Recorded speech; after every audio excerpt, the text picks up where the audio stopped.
Viva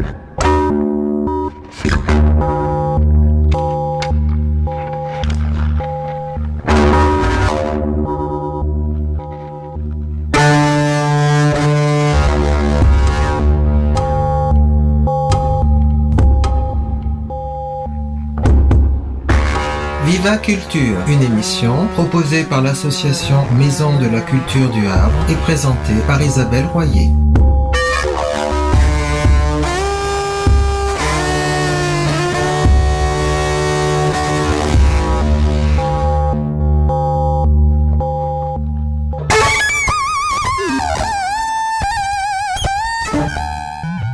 Bonjour à tous, bienvenue sur Viva Culture. Alors dans notre actualité aujourd'hui, évidemment, c'était ce qu'on appelle la Journée de la femme. Depuis 1982, elle a été officialisée en France. C'est la journée de l'égalité entre les hommes et les femmes. Je voudrais signaler simplement le festival de films de femmes. C'était la 40e édition à Créteil. On en retrouve des podcasts sur France Culture. Mais je voudrais aussi vous signaler la littérature jeunesse, l'édition Les Talents Hauts. Vous avez un article dans la rubrique des spectateurs sur notre site qui est tout à fait intéressant. Alors la directrice Laurence Faron a une formule qui m'a beaucoup plu. Elle dit: il s'agit de faire prendre conscience aux enfants qu'ils peuvent exercer leur esprit critique et qu'ils ne sont pas obligés d'être dans le moule dominant que la société leur impose. Il s'agit évidemment des stéréotypes appliqués aux petits garçons et aux petites filles. Alors je voudrais signaler quelques auteurs comme Gaël Aymon qui a écrit Les Contes d'un autre genre, ou Stéphanie Richard dans la série J'aime pas le foot, j'aime pas la danse, etc. ou Estelle Billon-Spagnol qui a écrit Une déclaration des droits. Je voudrais aussi pousser un coup de gueule parce que, étant passionnée de cinéma et de séries, etc., je suis assez furieuse que l'on ne trouve pas des actrices de plus de 50 ans qui fassent leur âge, qui soient intéressantes, puissantes. Alors soit elles ont 100 ans et on les étouffe sous l'oreiller comme Emmanuelle Riva dans Amour, soit on prend des jeunettes comme la mère de Romain Gary que l'on maquille pendant des heures pour qu'elle ressemble à une vieille mère. Je trouve ça insupportable. Soit les femmes qui ont dans les 50, 60 ans, disons peut-être un petit peu plus, elles sont liftées tellement qu'elles sont sans âge. Alors bon, elles sont belles effectivement, mais qu'est-ce que c'est que cette histoire de vouloir se plier à des normes de beauté qui seraient jeunes et sans rides? Bon, je vais pas tomber dans les clichés qui disent que les rides, c'est l'expérience, c'est ce qu'on a vécu, c'est les traces de sa vie. C'est un peu ça quand même.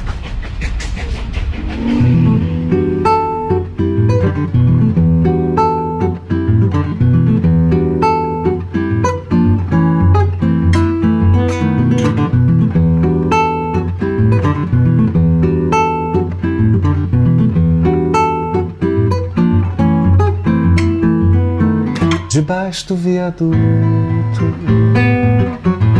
mora mais uma família.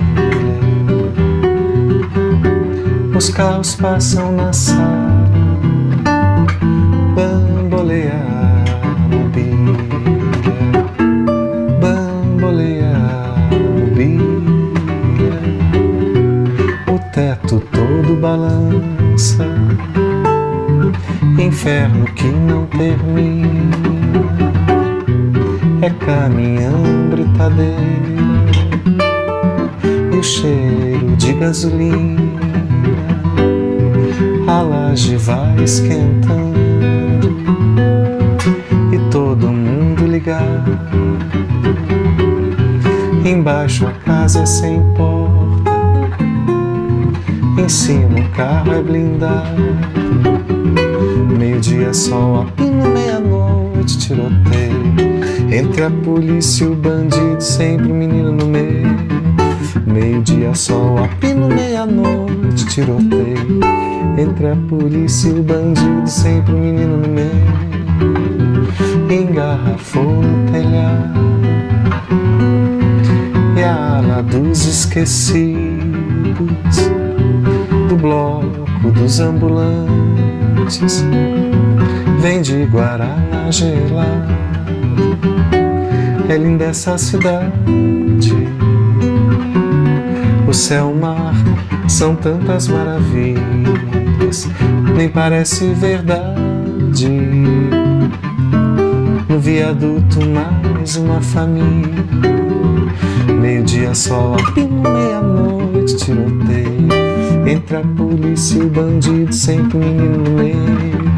Meio-dia sol, apino, meia-noite, tiroteio. Entre a polícia e o bandido, sempre menino no meio.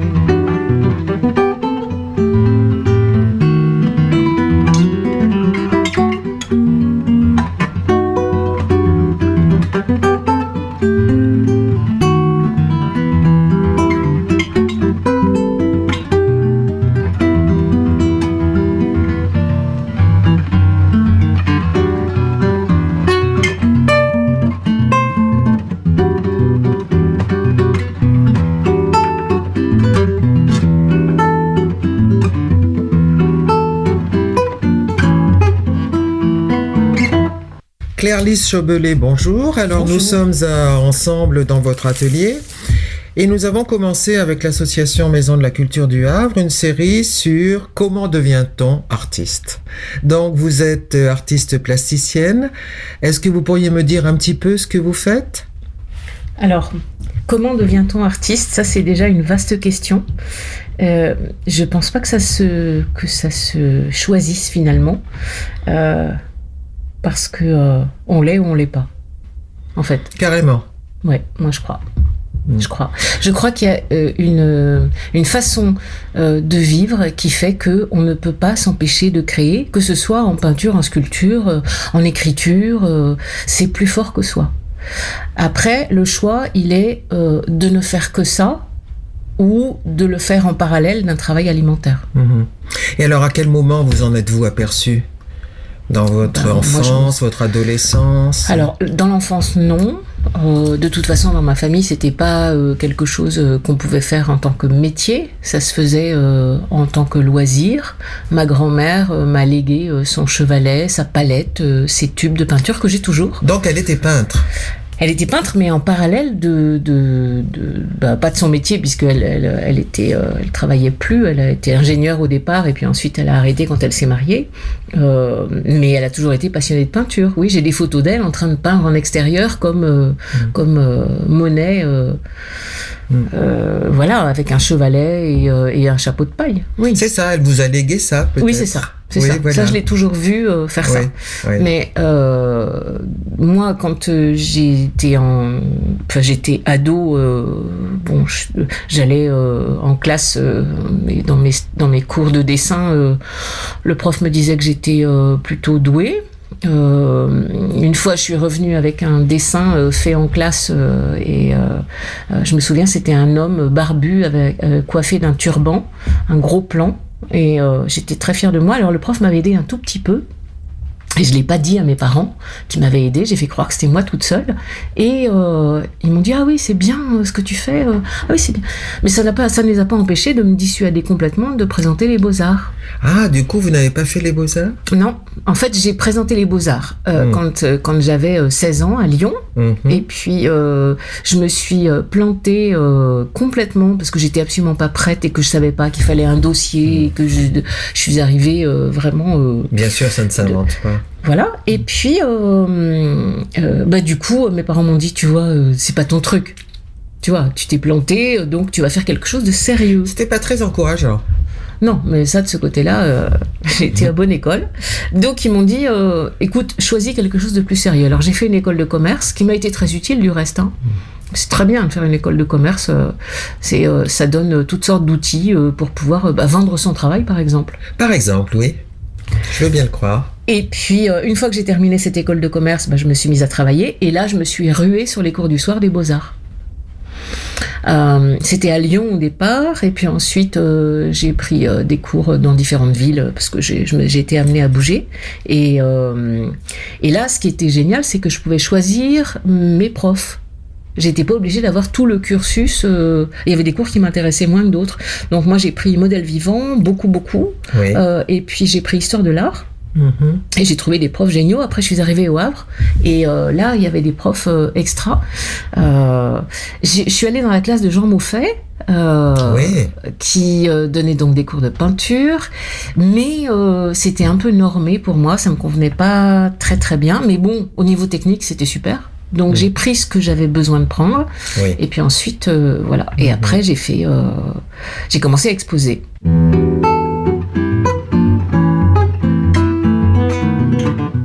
Et alors déjà, vous dessinez des portraits, parce que dans l'atelier, effectivement, je vois une série de portraits. Alors, je faisais pas de portrait à l'époque, parce que c'était difficile, je trouvais ça difficile, donc je faisais du nu. Puisque je continuais les cours du soir des Beaux-Arts et qu'il y avait des modèles vivants. Et je trouvais ça très intéressant. Et puis, petit à petit, je me suis tournée effectivement vers le portrait. Oui. Et je faisais beaucoup plus de dessin au départ, puisque je trouve que c'est vraiment la base, le dessin. Et puis, petit à petit, je suis allée vers la peinture. Ah voilà, oui. Alors, notre association, vous avez interviewé dans une série de portraits d'artistes que nous avions organisés. Et Georges Vérin, vous avez filmé dans votre atelier, mais aussi avec votre modèle préféré. Oui. C'était dans les années 2011-2012, il me semble me souvenir. On trouve d'ailleurs votre interview, le petit film, je crois, sur notre site. Donc oui, est-ce que vous pouvez me parler de cette période ? Oui, on trouve aussi sur YouTube en tapant Clarisse Chaubelet, oui, effectivement. Je me souviens avoir rencontré cette jeune fille à la plage. Les restos de la plage venaient d'ouvrir au Havre et puis elle est apparue comme ça et c'était une merveille de la voir arriver. D'ailleurs, j'ai entendu parler d'un musicien il y a pas très longtemps qui m'a dit qu'il avait écrit une pièce aussi classique avec des chanteurs lyriques autour d'elle. Et voilà, elle était très inspirante. D'ailleurs, je la vois toujours. Elle pose un peu moins pour moi maintenant parce qu'elle est très occupée. Mais elle est prof de lettres et voilà, forcément son emploi du temps est chargé. Et j'ai beaucoup travaillé avec elle qui posait pour moi et c'était vraiment ma muse. Oui, c'est ça. On peut dire aussi, quand même, signaler, parce que vous faites de la sculpture, et vous en faites beaucoup. Oui.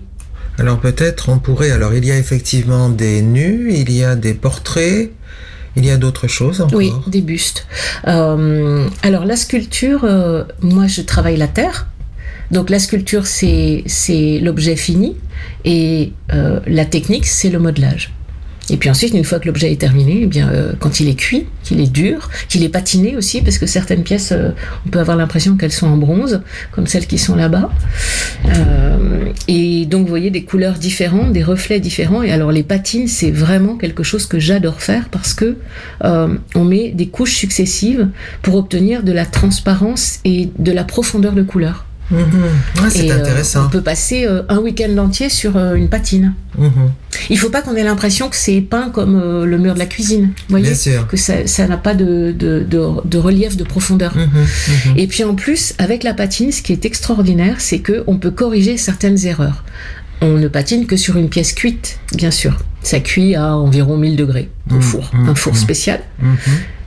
Suite à ça, on fait une couche de fond et on peut obtenir les patines qu'on veut. C'est-à-dire que par exemple, vous pouvez obtenir une patine, vous savez, comme les sculptures qu'on trouve dans les églises, en bois, on peut avoir l'impression que c'est en bois. Vous savez, on voit dessous par une sorte de couche un peu rougeâtre, et puis par-dessus du bois, comme du bois doré. Comme ça, les vierges. C'est ça. Les vierges romanes. C'est ça. Alors moi, je fais pas ça, mais n'empêche que c'est vraiment quelque chose que vous pouvez obtenir en rajoutant des couches successives. Et vous pouvez modifier quelques erreurs. C'est-à-dire qu'une pommette qui est un petit peu trop saillante, par exemple, vous allez forcément pas lui mettre de clarté dessus. Vous allez l'assombrir un tout petit peu pour que visuellement, on ait l'impression que elle est moins marquée, ou l'inverse. Vous pouvez donner là une arête nasale qui va être plus en exergue que elle n'est réellement si vous rajoutez une lumière avec un ton clair sur le dessus et puis quelque chose de sombre sur les ailes du nez. Ah, je comprends.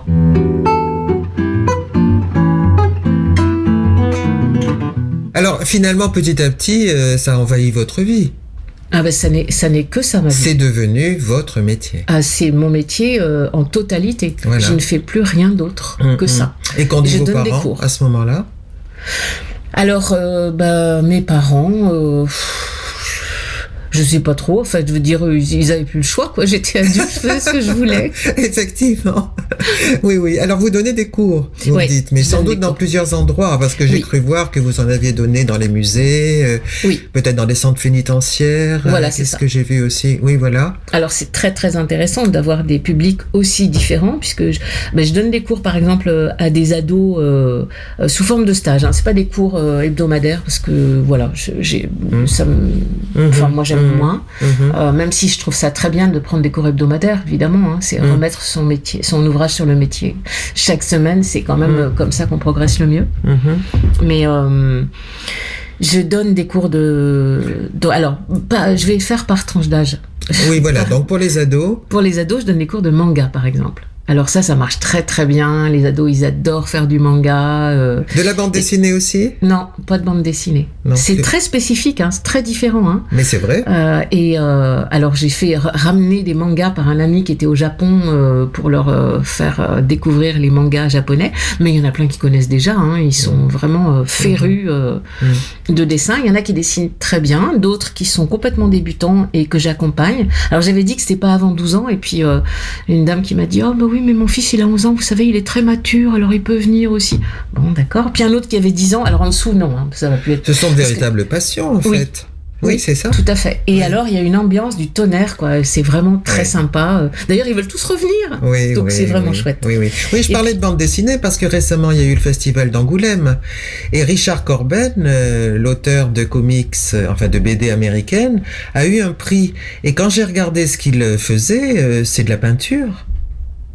C'est vrai que les planches de BD, voilà, Druillet, tout ça. Il y a ce qu'on connaît, Pascal Follet qui a exposé il y a pas très longtemps à l'espace Claude Monet à Sainte-Adresse et qui exposait ses futures planches de BD puisqu'il va sortir une BD qui aura lieu au Havre d'ailleurs. Il a un super coup de crayon, on était ensemble aux Beaux-Arts et voilà, c'est vrai que ce sont des planches. Oui. Donc les jeunes peuvent venir à vos cours. Oui, tout à fait. Oui. Après, alors ça c'est relativement récent. Le manga, ça fait 1 an ou 2. Et sinon, je donne des cours aussi à des adultes qui parfois arrivent. Alors ils peignent déjà, ils ont envie de se perfectionner. Mais d'autres arrivent en étant complètement débutants et en me disant, vous savez, moi je suis nulle. Hein. Oui, ça serait intéressant de savoir pourquoi ils viennent. Eh ben, ils viennent parce qu'ils ont très très envie depuis très longtemps de dessiner ou de peindre. Et qui n'osaient pas. Et que on se rencontre et que je leur dis, moi, vous savez, je vais pas vous apprendre à dessiner parce que vous savez déjà. Alors, ils me regardent avec le menton qui tombe. Et ils me disent, mais moi je sais quand même ce dont je suis capable. Hein. Et ce dont surtout je ne suis pas capable. C'est ça. Et je leur dis, eh ben, écoutez, moi je vais vous prouver le contraire. Vous savez déjà dessiner puisque vous savez écrire. Donc vous savez tenir l'outil scripteur. Par contre, vous ne savez pas regarder. C'est ça que je vais vous apprendre à faire. C'est juste. Ouais. Et du coup, les gens progressent à une vitesse, mais incroyable. Il y en a qui ont les larmes aux yeux de voir ce qu'ils arrivent à obtenir alors qu'on leur a toujours dit ou qu'ils ont toujours pensé qu'ils étaient nuls. Et c'est peut-être ça d'ailleurs qui les émeut le plus. C'est que ils se disent pendant des années j'ai cru que j'étais nulle et c'est pas vrai. Personne n'est nul en fait. Par contre, je dis pas que je vais faire de tout le monde des artistes qui vont exposer en galerie. Hein. Bien sûr. Là, on est d'accord. Mais c'est pas leur objectif non plus, ça tombe bien. Oui, voilà. Oui. Et alors, dans les musées, c'est plutôt avec des enfants, non? Ah non, c'était avec des adultes. Pas du tout, c'est des adultes. J'ai animé des stages, des week-ends, par exemple au musée Malraux du Havre. Oui, voilà. Au MUMA. Alors là, c'était en fonction des expos qui étaient proposés. Pratiquement. Alors, par exemple, j'ai animé un stage sur Nicolas de Staël. Qui était absolument génial. L'expo était extraordinaire. J'ai jamais vu autant de monde qui faisait la queue sur le parvis. C'était magnifique. Extraordinaire, oui. Alors là, donc c'était à la frontière de l'abstraction. J'ai aussi animé des stages sur Eugène Boudin et ses ciels. On était allés peindre sur le bord de la mer.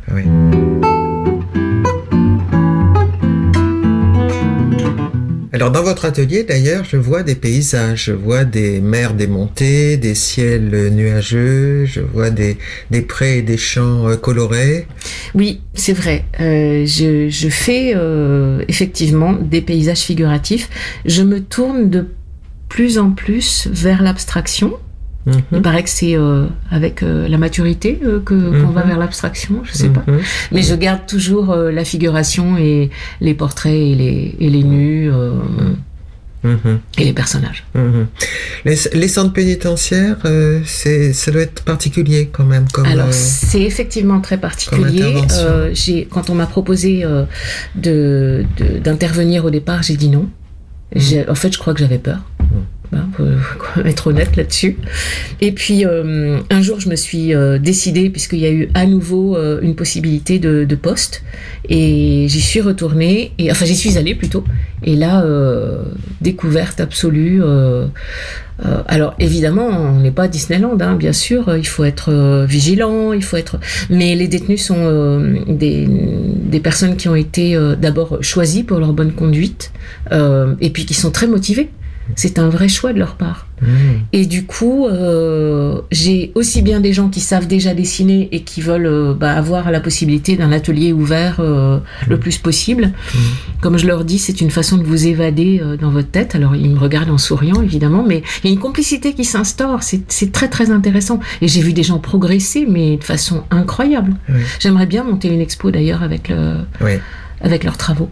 Oui, ce serait intéressant. Pas au sein de l'établissement pénitentiaire, à l'extérieur. Oui. Mais s'évader, c'est vrai, parce que quand on se concentre sur le travail de peindre ou j'imagine de sculpter aussi, ou de dessiner, on est ailleurs, on est dans le travail, Dès qu'on passe ce que j'appelle en cerveau droit, le cerveau de la créativité, même si c'est un peu schématique, hein, c'est pas tout à fait comme ça que ça se passe, mais on va dire que ça se passe comme ça. Et effectivement, on oublie l'heure. Et celles et ceux qui nous écoutent s'en rendent compte, dès qu'ils font quelque chose qui les passionne, ils oublient l'heure. Et là, vous vous rendez compte que vous êtes en cerveau droit et que vous allez avancer, vous allez comprendre que ça vient tout seul.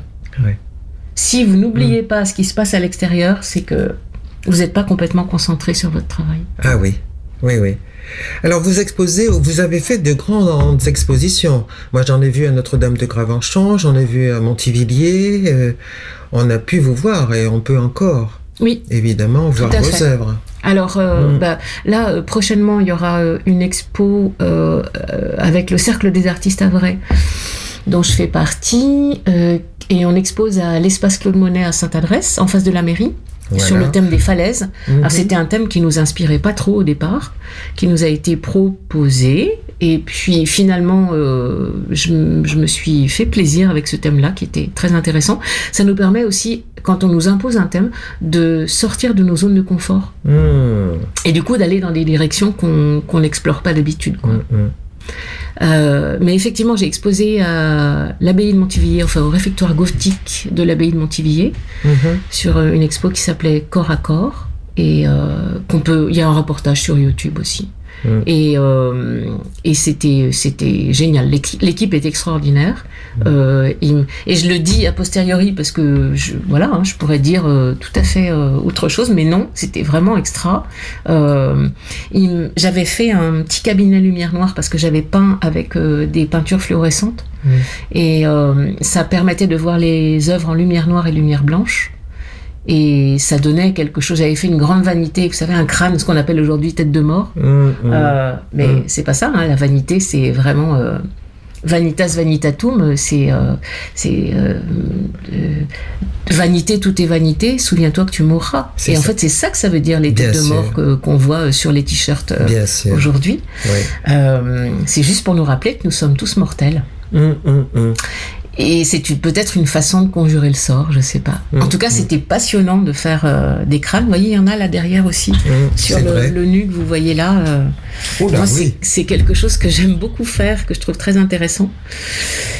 Et puis, il y avait aussi des peintures, des sculptures, des portraits. Et parfois, j'y suis allée aussi pour... il y avait des gens qui gardaient l'expo, mais j'y suis allée pour, comme ça, voir les visiteurs.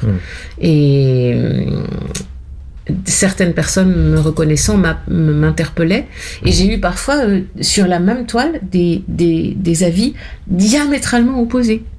Sur un visage, quelqu'un qui me disait oh, mais moi j'adore, ça m'apaise, ça me calme, je trouve que le regard est d'une douceur. Et une autre dame qui était à côté qui disait ah ben moi je trouve pas du tout. Alors là, moi elle me fait peur. Ah moi je pourrais pas voir ça chez moi. C'est ça qui est intéressant. Et en même temps, je crois que les visiteurs d'une exposition aiment beaucoup parler avec l'artiste pour lui demander comment il travaille, comment il a été inspiré par ce sujet. Alors me concernant, je rêve mes sujets le matin quand je me réveille. Vous savez, quand vous êtes entre deux eaux, vous n'êtes pas encore réveillé, vous n'êtes plus endormi. Et c'est là que je visualise mon travail. C'est une visualisation carrément. Oui. Donc ça m'apparaît pas dans l'état fini, bien entendu, hein. Mais j'ai une idée qui m'apparaît, je sais dans quelle direction je veux aller, et là c'est impétueux, il faut que j'aille dans mon atelier et que je me mette au moins à crayonner et à mettre des choses en place.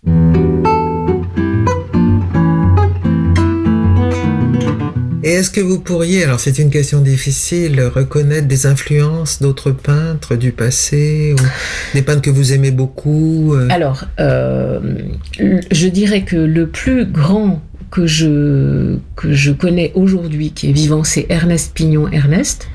Oui. Je trouve que c'est un dessinateur extraordinaire.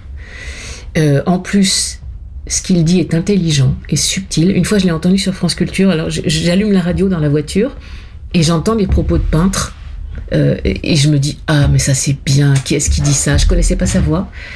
Et c'était Laure Adler qui l'interviewe et qui lui dit Ernest Pignon-Ernest, vous avez dit. Je dis ah ben voilà, c'est la boucle est bouclée quoi. Après, dans les gens que j'apprécie beaucoup, il y a Fabienne Verdier.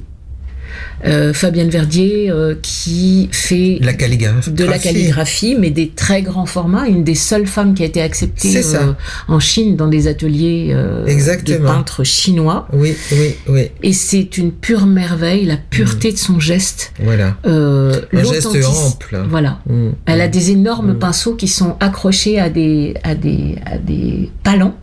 Et puis elle y va de façon corporelle quoi. Il y a un manche de part et d'autre d'un énorme pinceau qui va être peut-être aussi grand que si vous faites une boucle avec vos bras en mettant le bout de vos doigts liés. C'est fascinant. C'est extraordinaire.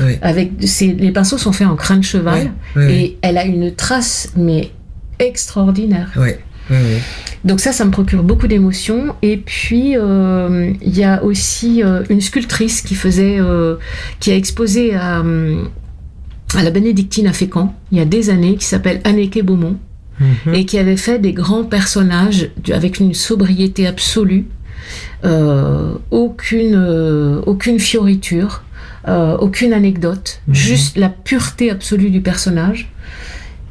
Et je crois que ça a été un énorme moteur. C'est à ce moment-là que j'ai rencontré Gabrielle, ma muse. Et il y a une corrélation entre les deux. Même si les personnages de Anneke Beaumont étaient des hommes, et que Gabrielle était extrêmement féminine, il y a eu quelque chose qui a produit le choc pictural que je... Et est-ce qu'on peut dire à ce moment-là que dans la peinture, c'est un peu comme dans certaines écritures, je dis pas toutes, hein, mais je pense à Marguerite Duras, c'est-à-dire on est pur, on stylise, on enlève plutôt qu'ajouter. Oui, c'est la maturité du geste, ça. C'est moins on en met, plus on va juste à l'essentiel, plus, à mon sens, on produit une émotion chez le spectateur, chez le regardeur. Oui. En fait, c'est un peu comme si, puisque vous faites un parallèle avec la littérature, c'est un peu comme si, lorsque vous rajoutez trop d'éléments de lecture sur un tableau ou sur un dessin, c'est comme si vous racontiez la fin du livre. Ça n'a aucun intérêt. Vous avez envie de lire un livre, mais en découvrant petit à petit l'histoire, et le narrateur va vous emmener petit à petit vers la conclusion du livre. Il faut que dans une peinture ou dans un dessin, le spectateur ait de la place, qu'il puisse imaginer des choses. Si vous lui racontez tout, elle est où sa place ? Et qu'il puisse voyager dans cette peinture. C'est ça. Ouais. Alors j'ai pas parlé de Zhao Buki par exemple. Oui, bien sûr. Qui m'emmène complètement dans son univers à la frontière de l'abstrait. Tout à fait. Mais on y voit des petits paysages. C'est une pure merveille ce travail. Peut-être que ça demande des clés de lecture à ceux qui ne connaissent pas. Tout comme Nicolas de Staël par exemple. Hein. Oui. Mais ces clés de lecture, ça n'est pas expliquer une œuvre conceptuelle, par exemple, qui va être complètement abstraite pour plein de gens et qui vont pas pouvoir rentrer dedans. C'est juste regarder tel et tel détail. J'emmène des fois mes élèves au musée et je leur fais une visite guidée, mais pas pour expliquer l'univers de l'époque du peintre, mais pour expliquer comment on peut lire un tableau. Et ils ont toute l'attitude pour pouvoir le lire comme ils le souhaitent. Oui. Et là, on se fonde sur des émotions. Absolument. Ça n'est que ça, finalement. La peinture, ça n'est que émotion. Quand les gens me disent « j'y connais rien en peinture », je leur dis « mais si, vous y connaissez comme les autres. Vous ne dites jamais ça en écoutant de la musique. Vous savez si vous aimez ou si vous n'aimez pas la musique, telle ou telle musique que vous écoutez. La peinture, c'est pareil. Ça vous parle ou ça vous parle pas. Ça vous émeut ou ça vous émeut pas. Oui, il n'y a voilà. que ça qui compte. Oui. On va peut-être s'arrêter là. Alors, on peut vous trouver sur YouTube, vous avez aussi une page Facebook. Oui, et puis j'ai un site aussi. Et un site. Voilà. www.clairlisesoblet.com, classique. Oui, et on peut venir dans des stages. Oui, tout à fait. Tout à fait. Je donne des ateliers au Havre, donc voilà, il suffit de me contacter. Et s'il reste de la place, je vous accueillerai avec plaisir. Eh bien, merci beaucoup, Claire-Lise Chaubelet. Merci beaucoup. Isabelle. À bientôt. À bientôt.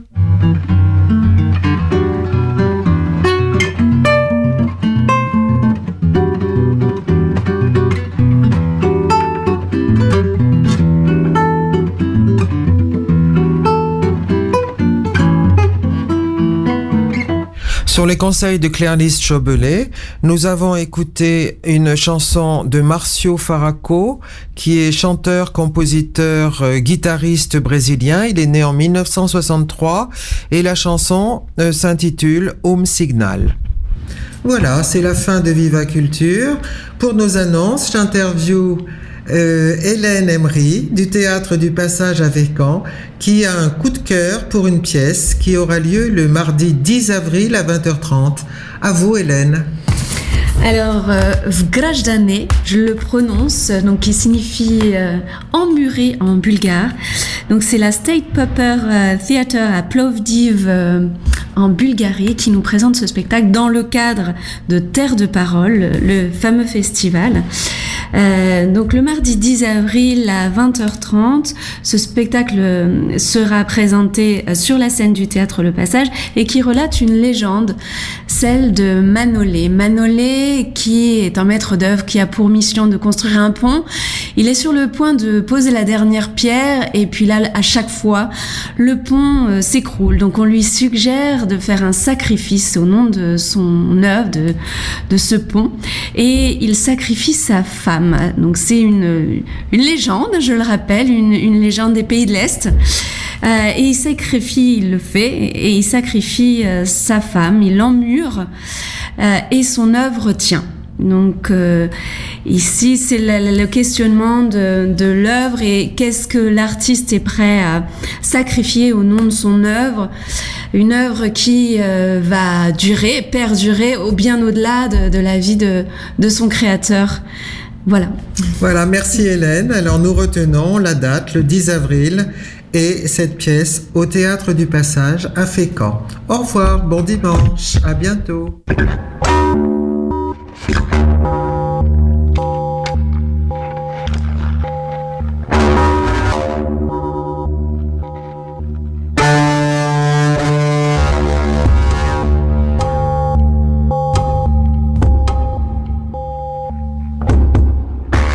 Viva Culture, une émission proposée par l'association Maison de la Culture du Havre et présentée par Isabelle Royer.